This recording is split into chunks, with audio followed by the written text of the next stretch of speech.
Good morning, everybody. My name is Dr. Patrick Flynn, and welcome to this morning's A Different Perspective. I am so excited to be here with you guys today, and so excited you guys are here on this wonderful, wonderful Thanksgiving weekend.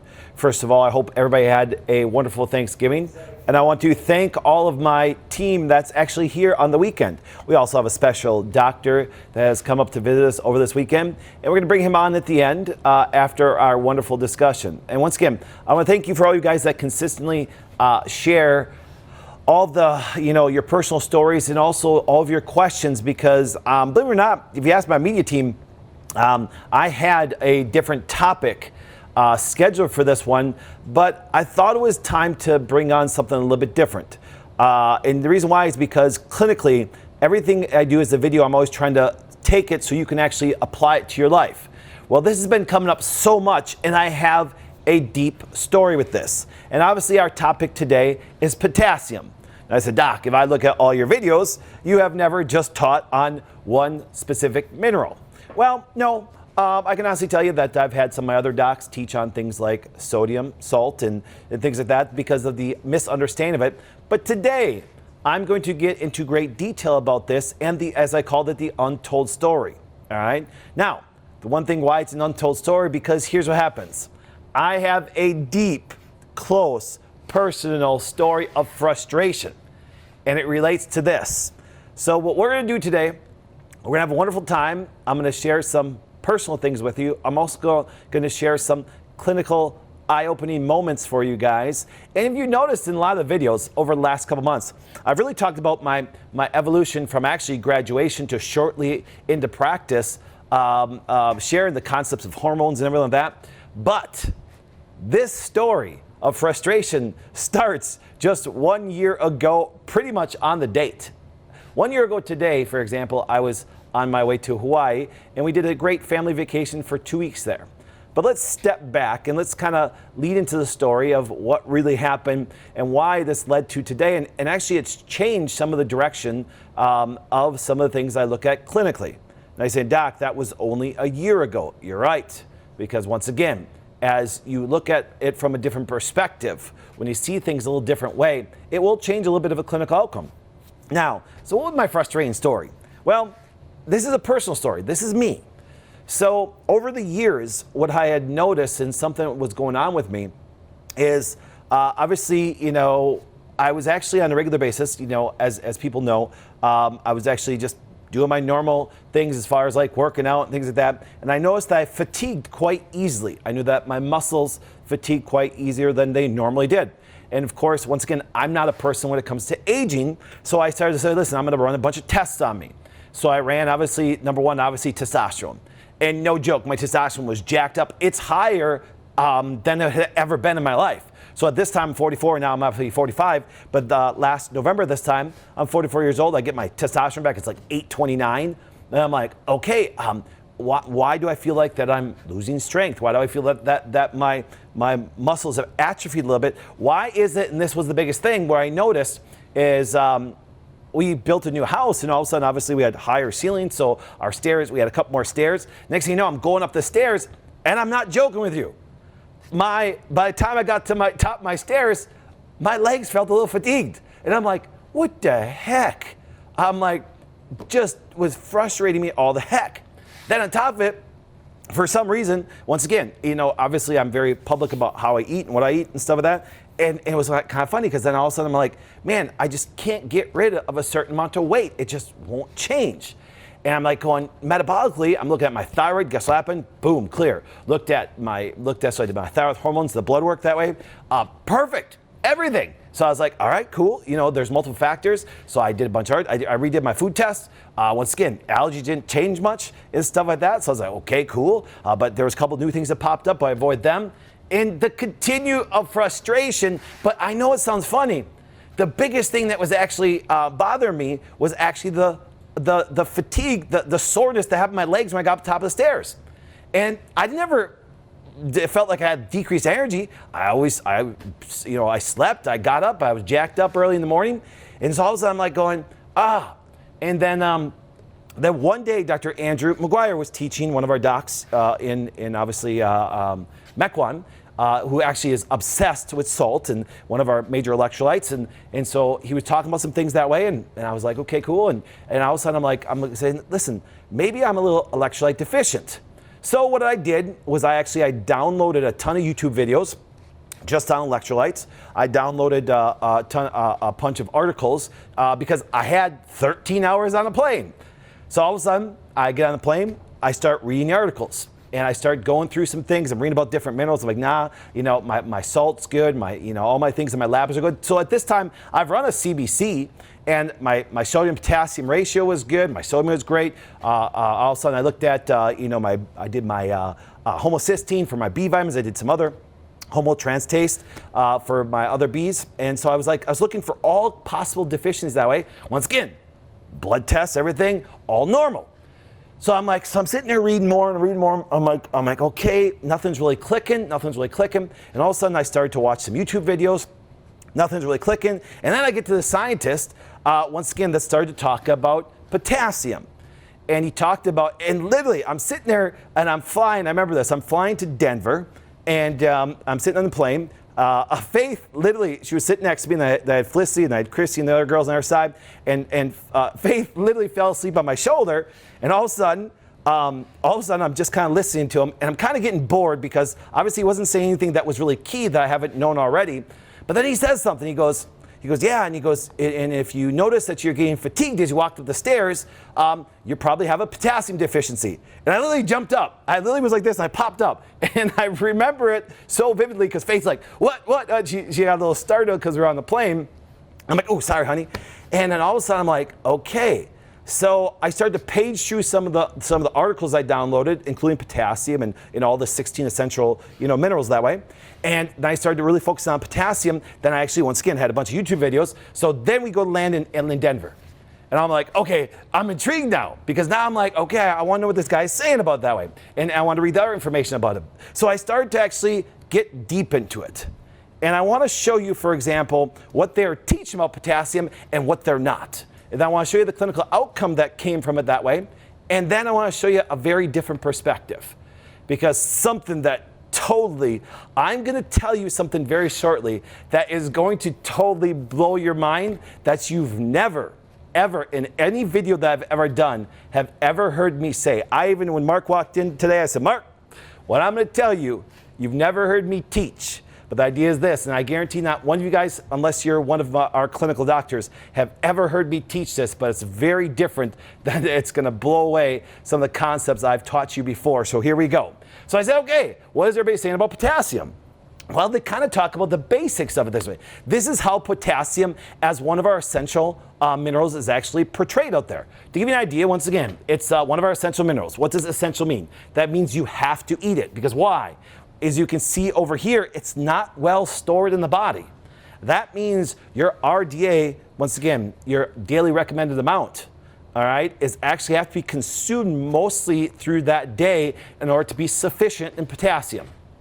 It's an electrolyte. That means that it has electroconductivity activities that way. Now, it helps maintain fluid balance. We kind of know that. Actually deals with the blood pressure. Helps control some electricity of the heart and muscles.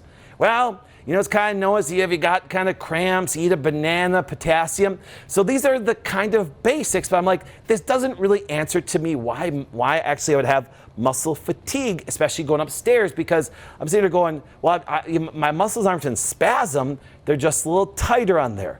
So I started to actually go in and I downloaded a couple more things while I was in a Denver airport, once again, to actually go over a little bit more. Started looking a little bit more, so here we go. So I looked at some of the deficiencies, and here we go. Weakness and fatigue. I'm like, okay, and that's systemically through the body. Digestive problems, constipation, but that's something caught my attention right there. Paralysis. I was like, oh, paralysis. Yes, if you actually suffer from hypokalemia, which is low potassium, it can lead to paralysis. It's why, for example, that you will see that people have GI paralysis. It's actually a major electrolyte deficiency when it comes to potassium. So that caught my attention because I'm like, okay, now we're making a little bit more sense.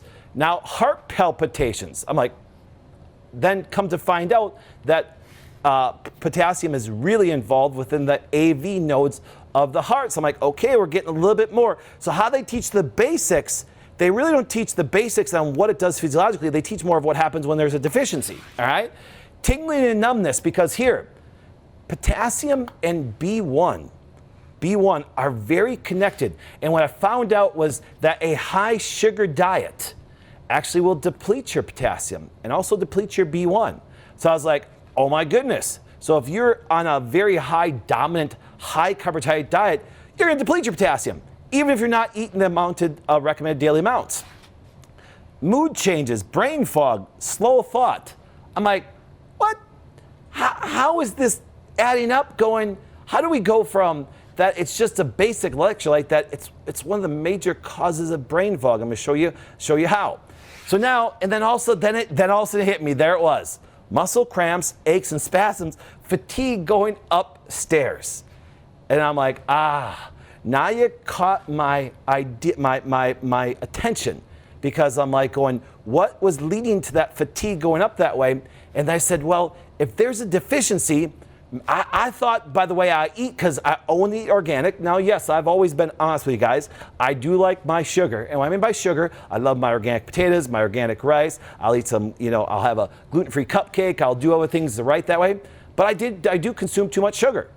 So I'm like, so I know I can lead to some deficiencies, but I thought with what I compensated with certain supplementation, things like that, I'd be like, okay, I should have at least my recommended daily allowances. And then I read it, okay? This is not a joke. Remember, my background is nutrition. They don't teach this to you in school. So I was like, all right, what are the RDAs? What did they recommend for the amount of potassium per day? And I was like, holy mackerel, when I started to look at it. Remember, RDAs are so minimally low, it's basically there to make sure you're not gonna die of a disease.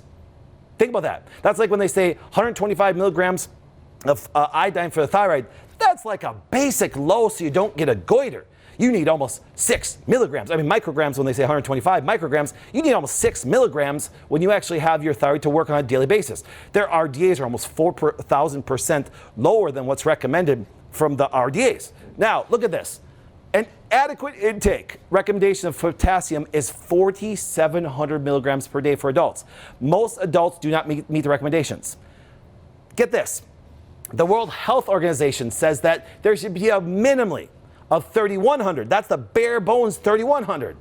Now, they say on the average, they estimate that only 2% of the whole world gets enough potassium. 2%. That means 6 billion people, only roughly, 120 million roughly get enough adequate, potassium for their daily RDAs. Think about that. That's a massive deficiency. I was like, oh my goodness. Now, once again, National Health and Nutrition Examiner Survey also reported that less than 2% of the trusted source of people in the U.S. meet their 4,700 potassium requirements. Women consume less potassium than men on average, and I'll show you why based on the foods that are eaten. All right, so I was like going, oh my goodness. So if I try to average this out, what does 4,700 milligrams per day is how many cups of vegetables? Does anybody have a guess? Let me take a little sip here. So what I did was I started to do it, and I'm on the plane. And I'm like, oh my goodness.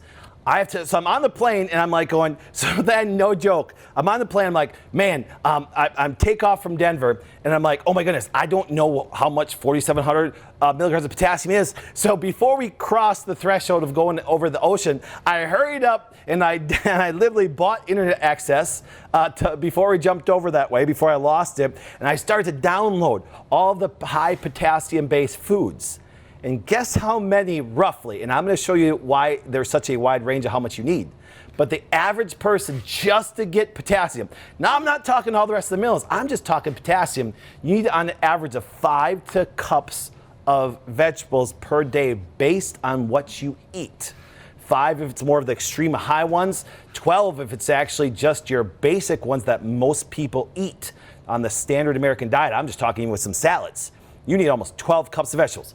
I've got a question for you. Please do me a favor. Interact with me so I can understand you as an individual, because I'll tell you right now, I've always been vulnerable with you guys. I hate vegetables. Man, like I said, if it was up to me, I'd never eat a vegetable in my life. All right, I wouldn't. They just are, they take so much more time to make. You have to season them perfectly. They don't really taste that good raw. And yes, I know there are some of you that absolutely love vegetables, but you're not the majority. You are the minority. All right, but do me a favor. How many of you guys actually get 5 to 12 cups per vegetables today? If you do not, please put a down sign in there. I can tell you, if I didn't know this, I can honestly tell you, the only reason I'm sufficient in potassium over the last year is because I actually learned about this. So we're talking 19 years into practice. And I was like, oh my goodness, I realized that I was severely potassium deficient.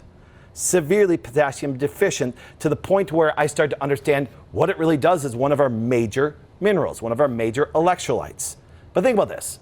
Until a year ago, I could give you a thumbs down that I didn't even have a cup of vegetables mainly per day. I did supplement with them, and I did actually use our greens formula and things like that. That actually tried to actually get a compensation. I did have certain medicinal herbs that give some potassium and things like that, but I wasn't hitting the RDAs because number one, I was going through those major aspects of that deficiency and it was creating havoc in my body. So I'm like, oh my goodness. I'm like, listen. And then so finally I'm coming across the ocean and I'm 3 hours from landing from Hawaii. And I'm like, my goodness, I can honestly tell you right now, I am hugely deficient. There is no way I can ever tell you one day in my life have I probably ever eaten enough potassium-based foods to do it. So I said, I only have one other option to do. So I said, I need to supplement with it. So I literally got off the plane. And we usually stop at some Whole Foods or things like that, and we were actually landing in Oahu. We landed in Kauai, and actually we went right to the health food store. It has a great health food store right down the road from our hotel, and I literally went to the supplement realm and I bought every bottle of potassium they had. Because why?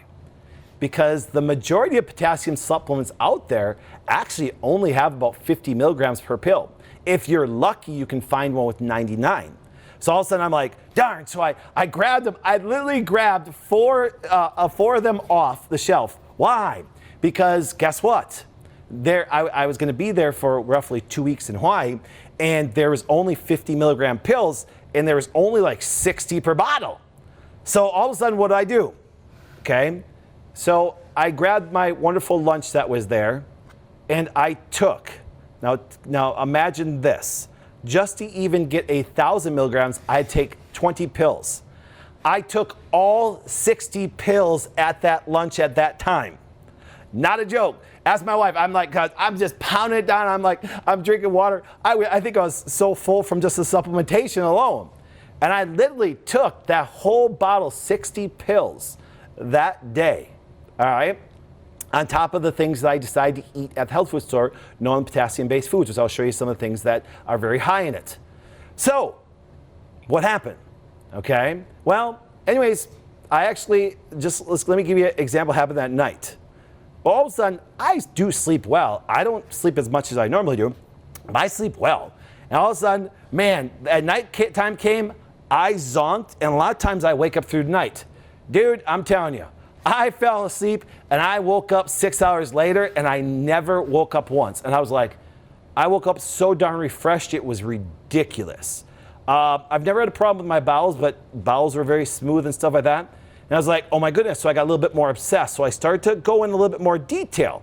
And I started to read about something that we were taught in school, but we're never taught this to the degree of physiology that makes such a clear difference. All right? Now, here it is what it is that guess what? Every cell in the body, every cell, from a brain cell to a muscle cell to your big toe to your skin cell, has something called a sodium to potassium pump. It actually exchanges different electrolytes, different minerals to create electrical activity, to give us energy. So I was like, I woke up clear as a bell because why? Because there was a massive exchange of sodium, potassium. Sodium moved out, potassium moved in. Hold the phone, let's take a break right there. Sodium moved out. Therefore, sodium moved out of the cell. Therefore, there was less water retention within the cell. So I noticed that my puffiness Once again, sometimes I woke up and my ring, I couldn't pull my ring off. And I was like, why am I puffy when I'm waking up in the morning? Because I was actually retaining more salt than I should have. Not that salt isn't one of the most amazing electrolytes. You need salt. It's probably sodium and potassium are probably next to water, the most important thing that we need in our body because of this exchange. But what happened is more potassium started to go in and more sodium started to come out, and that happens in every cell. And then I was like going, but I went back and I had all my blood work, and I looked at my potassium, my blood work, and then guess what happened? Guess what happened? Then I had the light bulb moment. Because constant exchange of back and forth of sodium and potassium, roughly 2 potassium go in and 3 potassium go out. 96 to 98% of the potassium is in the cell. So the thing was, I was like, oh my goodness. I'm like, I had that big old light bulb moment. Meaning the fact that the potassium was moving in the cell, sodium was moving out, and I was going, and I started to look at my blood work, and I noticed that my sodium was roughly around 139, and Dr. Andrew always said you want to have it well above 140, maybe 142. I'm like, huh. So I'm actually, even though 139 is actually within a normal range, it's usually 136, but it's like, it should be up more towards over 140. I'm like, well, guess what? I'm probably capturing some of that sodium inside the cell, and what happens, potassium isn't going in and sodium isn't coming out, and so therefore, obviously, it's going to show that there's potassium floating in my blood, but then guess what? That light bulb moment is you can't actually measure what happens with potassium. So my light bulb moment was something I've never taught before in my life. When it comes to potassium, you cannot test, you must guess. And all the media team just went, oh, that's not a joke. I was like, son of a gun. There is no laboratory diagnostic test that can show intracellular potassium. You can't. And I know people say, Doc, there's which I actually love this lab, I use them all the time. SpectraCell has a micronutrient test, but it mainly measures white blood cells, and it can miss a lot of intracellular potassium. So therefore, I was like, hold the phone. You can't test, you have to guess when it comes to potassium. I'm not joking. I've never taught that in my life, ever. I've always done so strict on diagnostics on the information that we had because we could actually measure them and support the body. But guess what? A standard CBC that has potassium in there is really invalid. It can show you if if you have hypocalcemia on a blood work, man, you are in bad shape. Because if you don't have extracellular potassium, you don't have intracellular potassium. Man alive, it's a very bad day when it happens. And hypo or hypercalcemia, you actually have more chance of having hypercalcemia if you ingest a lot and can't get it in and out of a cell. So the idea is this, I'm like going, this floored me. I'm literally sitting in my hotel room in Kauai going, oh my goodness. I've been looking at potassium on blood work for 19 years and actually having the wrong concept on it. So what did I do? The next following day, I took potassium, a whole bottle, 60 pills again.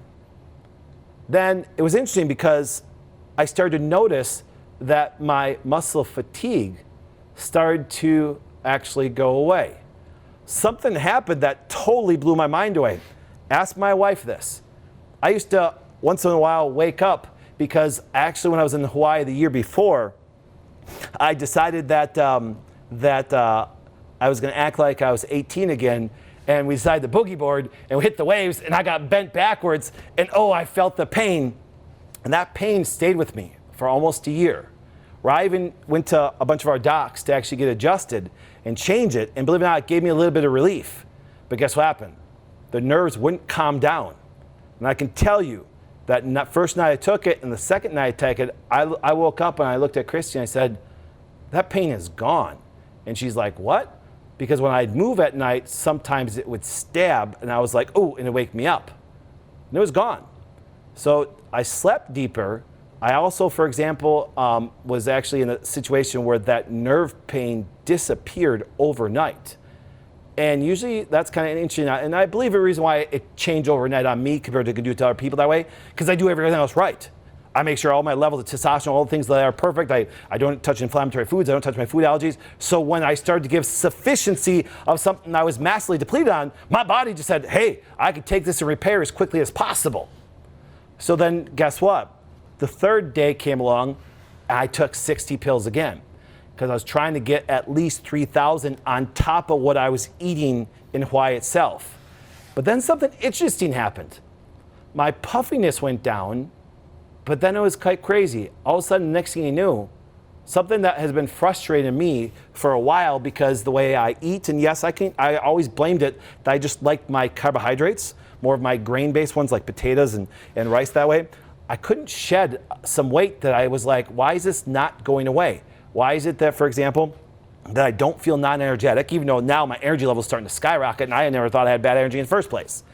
Next thing you know, I'm in Hawaii after a couple days, and I dropped 5 pounds, even though I didn't reduce any calories or any. I was actually even probably eating more because I actually had tropical fruit and things like that.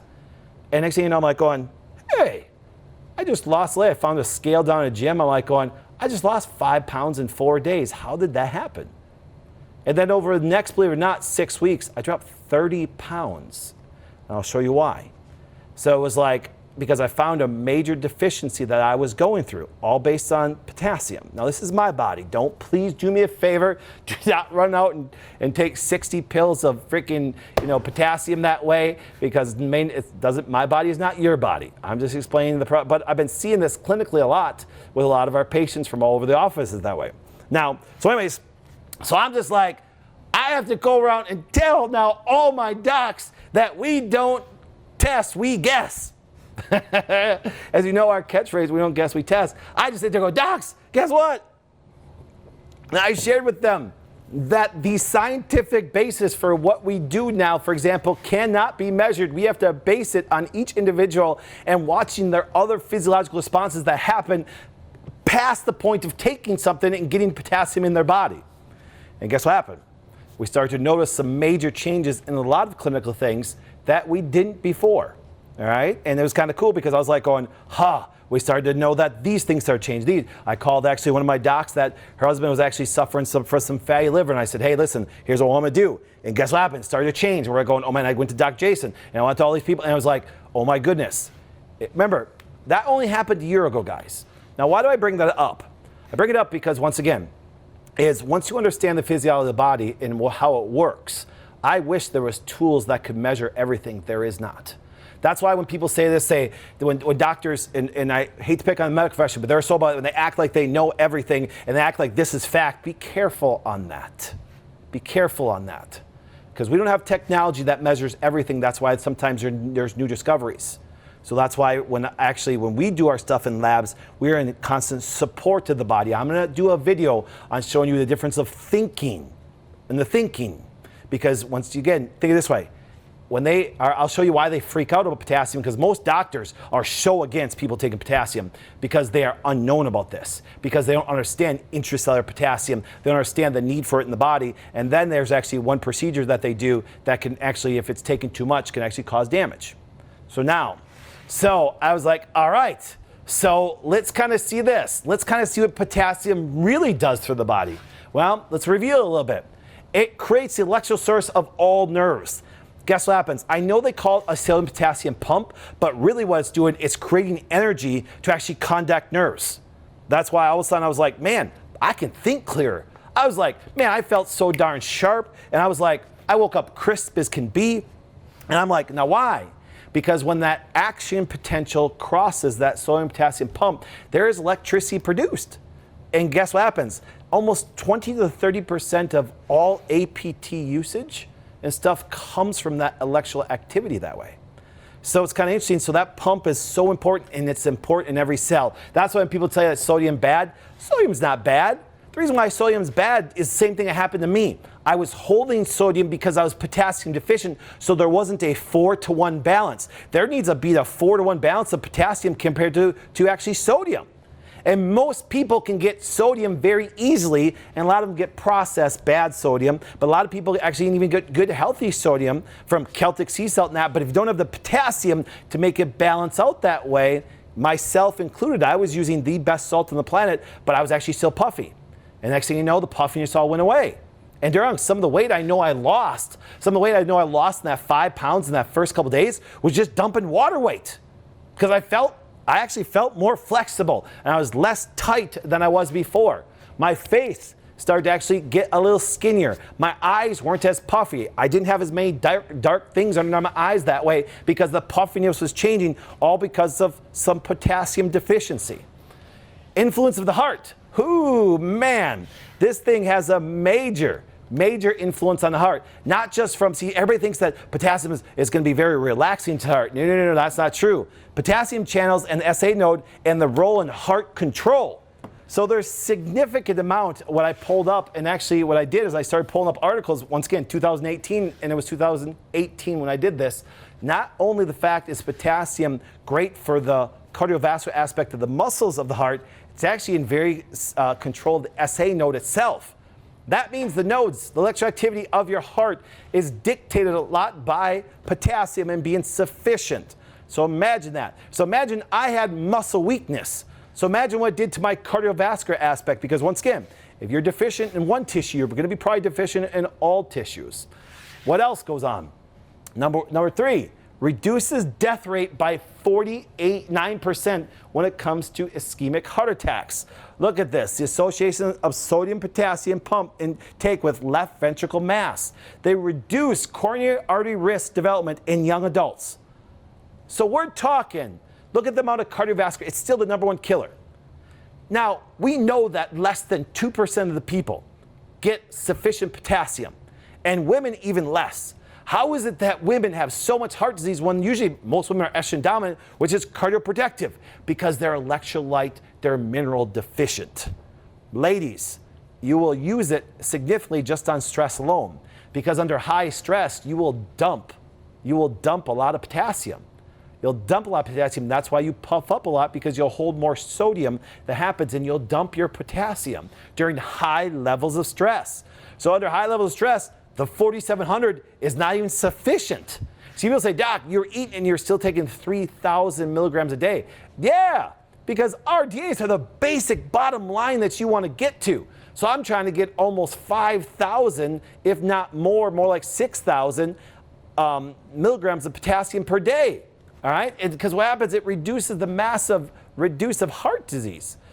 4th, bone and muscle maintenance and growth. So not only the fact that this high intakes of foods rich in potassium, such as fruits and vegetables, may favor the preservation of muscle mass in older men and women.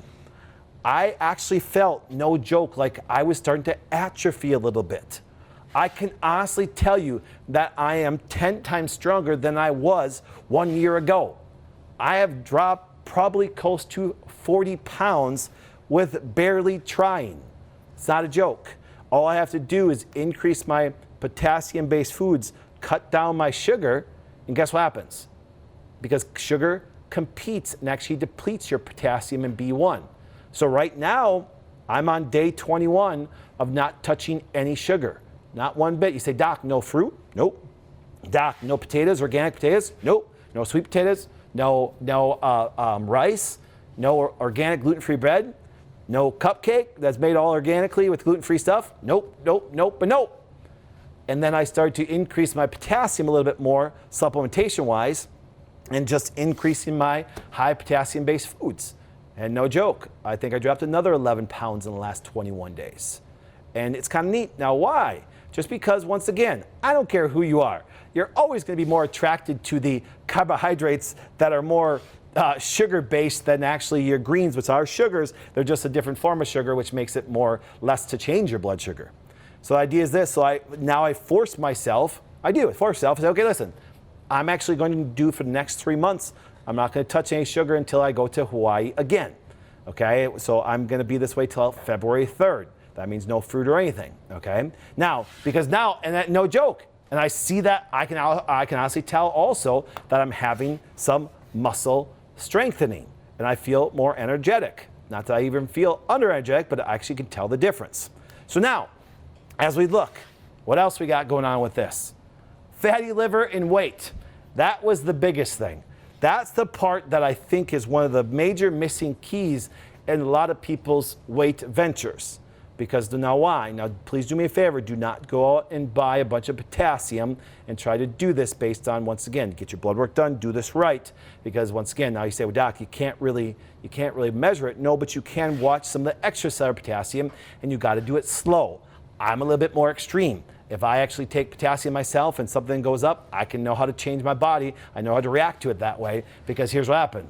They found out low serum potassium levels. So this is actually people that showed up with hypokalemia in their bloodstream actually associated with non-alcoholic fatty liver disease and is related to metabolic disorders.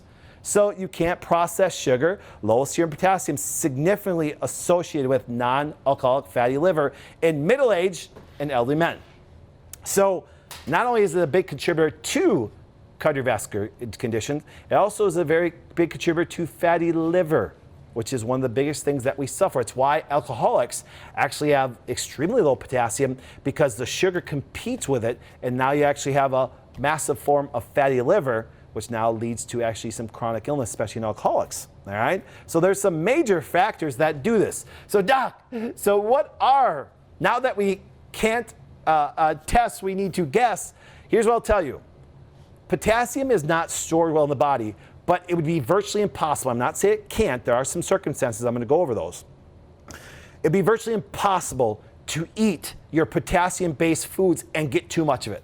Let me say it again. With just foods, it's virtually impossible. Not that I'm saying there can't be exceptions to the rules, but I guarantee that you're talking a fraction of a percent of people that could eat too many potassium-based foods. So I'm going to give you my top 12 that are absolutely essential for life. It's now a regular part of my diet, even though I still supplement with potassium, just because I understand what my body needs per day. I figured it out. How did I figure it out? I guessed. I took some, and what happened is I kind of ate my stuff, and I wasn't seeing changes, so I went up a little bit more. You're right. I didn't test. I guessed. That was the big theme of today on something that I try to actually beat into your head about testing, not guessing. But there are some things, once again, that we cannot test, that we don't have the technology to do. So what is by far the most dominant potassium-based food? And if you guys have watched my Facebook or Instagrams in the past, it's something that I actually put into my diet and my family's diet on a regular basis. Number one, beet greens. Beet greens. Thank you. And my media team had said, now I know why you do beet greens now. I would tell you this, I would be 100% vulnerable and honest with you. Before that trip to Hawaii and reading all the stuff I did, I never ate a beet green in my life. You said, doc, you love beets. Yes, beets do have potassium, but not even close as a fraction of potassium compared to the beet green itself. Most people cut these off and get rid of them. Don't. Now here's what happens. They taste like crap. They do. That's why people throw them out. They taste like crap. Well, if you actually cook them up or put them in a smoothie or blend them up or actually saute them and put some spices on them, they're tolerable. Hear what I said? They're tolerable. I'm not going to say they're good. They're not. They're wrong. My wife is a genius at cooking stuff. She makes most things taste good, but they're still beet greens. You know, this is not an organic cupcake. All right? See, I'm no different than you guys. I'm a male. You know, all of your husbands will say this, man, if it don't taste good, I don't want to eat it. I'm no different. If I didn't know better, I wouldn't do it, all right? But I do it. Because why? Because I know it's good for me. So beet greens. Number two, white beans. Yes, actually, this is the kind of can we get. Eden's Organics. Once again, I have no ties to Eden Organics. I just like their form. You can make them into a garlic and rice. And like I said, as I told you guys, I love rice. You can throw some rice and some beans on there and some chicken and spice it up and stuff like that. Actually, white beans, once again, have between 900 and 1100 milligrams. Now, why do I have a range? Because every report that you read when it comes to nutrition, they all have a little different variance. I've seen reports beet greens have 1100 up to 1400. So I kind of estimated. Beans I've seen from 900 to 1200. So I kind of estimated in there. But just kind of ranking, these are the ones that I like to see on a regular basis that way. Now, I can honestly tell you, I don't eat too many of these. Because once again, there's other ingredients. They do create more of a sugar response that way. So I kind of stay away from them, but I wanted to show it to you because if I didn't put them up there, people say, doc, white beans have more than avocados. It does, but I will tell you, I think avocados are superior to white beans, not because they have less potassium, because white beans actually can compete and actually create a sugar response, can create some insulin response. So therefore, I'm gonna kind of stay away from the white beans. Like right now, I'm not having any bean or anything right now. I'm staying away from them. I'm trying to keep all carbohydrates down that are virtually nothing except for my greens. I'm staying on a high level of greens right now with my organ meats. Avocados, once again. My favorite source is actually Swiss chard. Once again, Swiss chard doesn't taste that great. But I can honestly tell you, dice up some beet greens, dice up some Swiss chard, dice up some kale, fry it up in a pan with some coconut oil, and you got some great potassium in there. All right, now once again, will you have to kind of force yourself to eat it? Absolutely, because once again, there's not really that great a dish. You can throw in your salad, do the best you can. It's not really that great tasting, but you need to get these things into you. Number 5, salmon. Can I be honest with you? Salmon is my least favorite fish.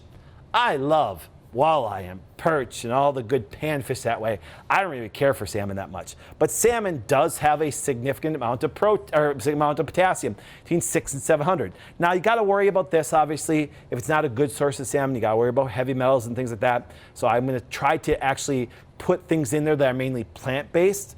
Now, because if you really want to get good potassium, this is not a joke. As you guys know, if you're on my Instagram, I was sitting in my deer stand this weekend, and one of my major snacks was actually organ meats. I had Braunschweiger. Now, not the one that you get that's all a bunch of junk. I got it from a great organic farming that actually had organic liver, heart, kidneys, and then it was spiced perfectly organically, so I had the best form. It was grass finished. That's different than grass fed. That's a whole nother topic. Now, here we go. Number 6, coconut water. There we go. See, that's why coconut actually is so good for you. This idea of electrolyte restoration from Gatorade and things like that, don't do that. That's pure poison. But on the flip side, coconut water is actually a wonderful thing for athletes to drink. Now, the only mistake that they make, coconut water is very high in potassium, but it is deficient in some of the other electrolytes. That's why a lot of people say, well, coconut water isn't full of electrolytes. Well, there's certain electrolytes it is. So therefore, I tell people, if you want to actually do really good in sports, have salt water and coconut water together, and you're going to have amazing performance to restore your electrolytes. Because Celtic sea salt in coconut water, Celtic sea salt in water, and then separate with coconut water, it's absolutely amazing to restore your electrolyte balance that way. So stay away from those sugary drinks that say electrolyte balance. And the reason why, that's why they tried to compare Gatorade to coconut water and said Gatorade's still superior. It's not superior. That's pure junk in there in Gatorade. But what happens is coconut water doesn't have all the electrolytes, so you need to add some like Celtic sea salt. And now a lot of people say, Doc, I don't like the flavor together. Well, then have sea salt water and then coconut water together. But guess what? A significant amount of potassium. So if you're not an athlete, this is a fantastic source of it. Number 7, clams, acorn squash, sweet potatoes, bananas, mushrooms, tomatoes, spinach. Now, obviously, these get down well below 500, so I still put them up there so people can see them. They're absolutely incredible because, once again, they want to actually get as many varieties as you can. But even with all this, I can honestly tell you, I still supplement with potassium itself. I do. When I got back from Hawaii, I couldn't find any pills that were really above 99 milligrams. I found one source for a short time. I used them, and I decided to actually produce my own because why?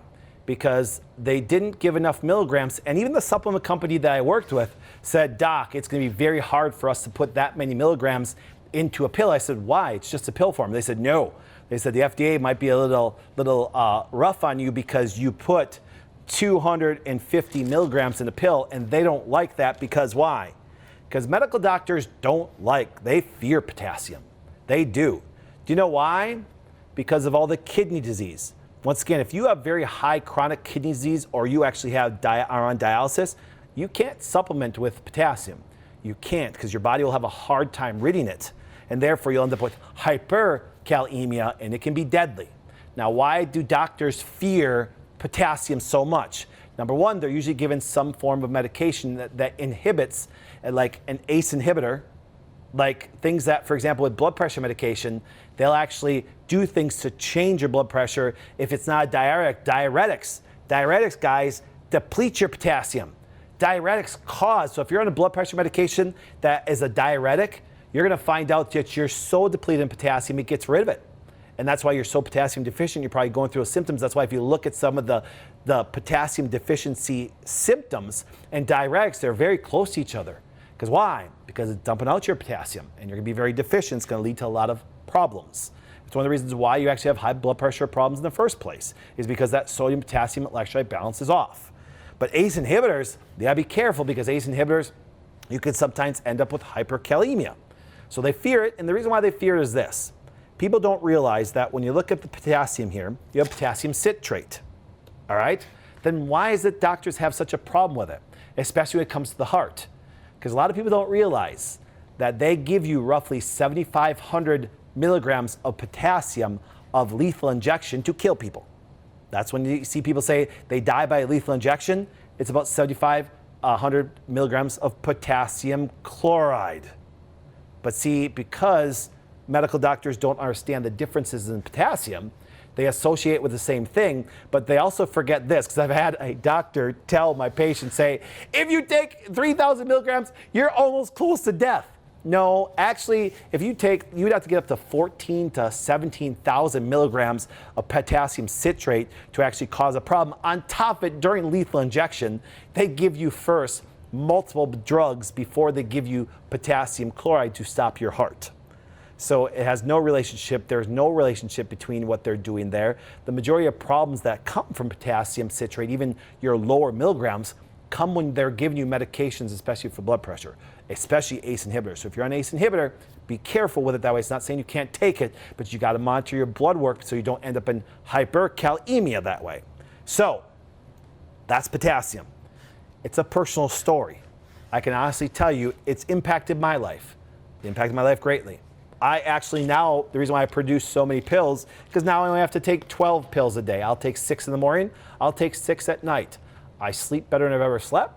I've actually had more energy than I ever have. It's easier for me to lose weight and do things that I want to do just by cutting. Now I cut back on my sugars, and my weight kind of melts off that way. So the idea, for example, of doing this is important to understand that the sufficiency of potassium is actually a major epidemic. It's a major epidemic. We are so potassium deficient because we're not taught about how to have proper nutrition to sufficiently get even our basic RDAs. That's why when they even teach about potassium, we have to stop listening and start learning to think differently about it. 1 year ago, my whole thinking on electrolytes changed. Because why? It changed my life. Now, it wasn't that we weren't keen about electrolytes, we really were. One of our doctors has done a great job of teaching on electrolytes, teaching on the essential minerals, teaching on the things that we need. But what happens is this: we didn't realize that there's such a huge sufficiency that we need to get, because the majority of Americans are so depleted. And just by starting, guess what happened? I started somewhere. I was a little bit more extreme because I knew my body could take it. And I went from taking all those bottles, and I will tell you this, when I left Hawaii 2 weeks later, I was 12 pounds down, and I consumed a significant amount of seafood and tropical fruit and things like that just from that trip at the end of the 2 weeks. And I came back and I actually started teaching our docs that one of the major things that we're deficient in is potassium. And I hope I gave you a different perspective today. I believe I have. Now, what I want to do is this. Bree surprised me on my Facebook yesterday. Bree is one of my CEOs of Wellness Way Enterprises that owns the brand for all the offices across the country. And it's kind of funny, she actually quoted me on something that I've said all the time, and today is no different. I always believe that we have a great message, but a great message with crappy people ends up with a crappy message. Great message with great people lead to amazing things. There's nothing that you can do alone. You need other great people. Well, we have another person in studio today, and this is Dr. James. Dr. James, I'm going to have him tell a little bit about himself. He works with one of my closest friends, but also amazing doc, Dr. Jeremy Maxwell. So I'm going to introduce Dr. James, and as I always do, I want to step off to the side so you guys can give him a little attention. He's going to tell you his full name, where he lives, all some of that, then give him a little bit of insight of he started with Wellness Way just some time ago. So Doc, welcome, and why don't you share with the crowd, everybody? I'm glad to be here this morning. So like Dr. Patrick was saying, I'm Dr. James Hamilton, and I practice in Columbia, Missouri with Dr. Jeremy Maxwell. See, short story for me is that I actually grew up going to Dr. Jeremy. So that was before he joined Wellness Way. So as a chiropractic patient, we grew up going to see him. I decided in high school to become a chiropractor. A big part of that was Dr. Jeremy. After graduating, I practiced in Kansas, and again, we dabbled in some nutrition, we dabbled in a few things, but it was all guessing. And so after I left that practice, I was looking to take things to the next level, and that's what I truly found with Dr. Jeremy and then here with the Wellness Way. Seeing great results with me personally, with my family. Backtracking again, my mom, chiropractic gave me back my mom from suffering from chronic migraines. Now with the extra level of testing and everything that we do, I'm prepared to take care and keep her functioning much longer than what I would expect her to have lasted.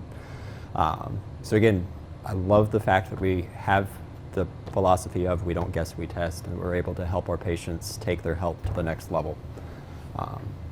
See, that's really all that I have for today. And he surprised me right before saying, "Oh, I'm gonna have you get up here." We know he's been coming up to visit us for weeks for Thanksgiving. I'm like Doc James. He walked in today and he thought I wasn't be on camera. I'm like, "No, Doc James, you're on camera today." He's like, "Oh no." So thanks, Doc James. Appreciate it. Once again, another amazing, great doc. He practices down in Columbia, Missouri, with Dr. Jeremy Maxwell. Like I said, just I'm so blessed.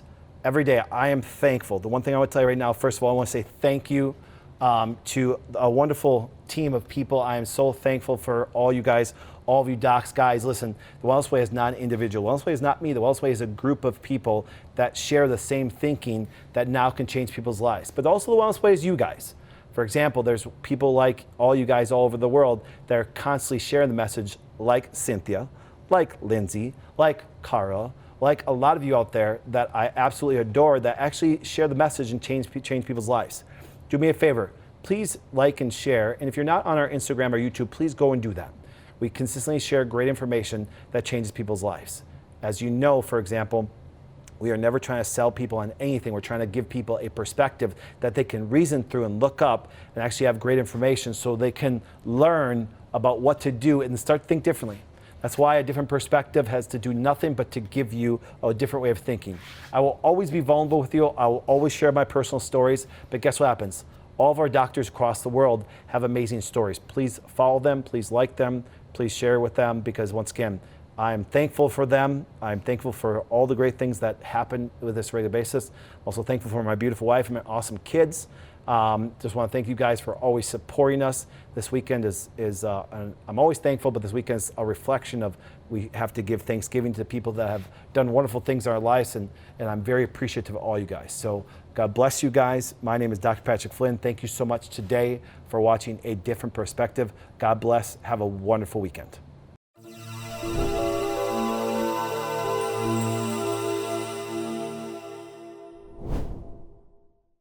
Hey, thank you for watching. Make sure to subscribe to this channel so you don't miss a single video or live stream. Also, share this video with a friend. Once again, thank you for watching.